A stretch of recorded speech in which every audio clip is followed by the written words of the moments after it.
သမီးလေးရေဘွားဆိုတာအစဆုံးရေးထားပေးသားစာအုပ်တအုပ်လို့ဆိုပေမဲ့သမီးထက်ဖြည့်ဆွက်ခြင်းတဲ့စာမျက်နှာတွေအတွက်ပို့ပြီးစူးစမ်းဖို့တော့လိုလိမ့်မယ်ဘွားမှာကြုံတွေ့ပတ်သက်လာတဲ့သူတိုင်းပေါ်စိတ်ကောင်းစေတနာကောင်းလေးနဲ့ဆက်ဆံပေးပါကိုကစပြီးပြုံးပြပါအပြုံးလေးတွေဟာသစိမ်းနှစ်ယောက်ကိုခင်မင်ရင်းနှီးစေနိုင်တယ်လို့ရင်းနှီးမိသားသူတွေနဲ့လည်း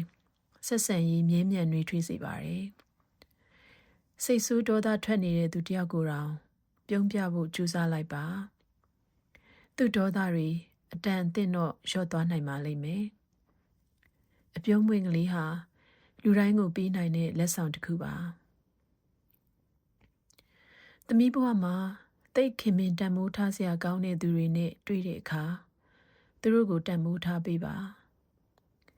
သမီးပေါ်မကောင်းနိုင်တဲ့သူရန်လူညူစုသူ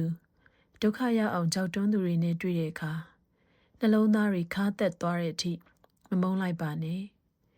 ကိုကိုဘဝသင်ခန်းစာပေးသူအဖြစ်သူ့ကိုခွင့်လွှတ်လိုက်ပါပြီးရင်မေ့ပစ်လိုက်ပါမုန်းရတာစိတ်ပင်ပန်းပါတယ်သူများကိုခွင့်လွှတ်လိုက်တာဟာကိုပြန်ပေးတဲ့လက်ဆောင်ပါနားထောင်ပေးတဲ့အတွက်ကျေးဇူးတင်ပါတယ်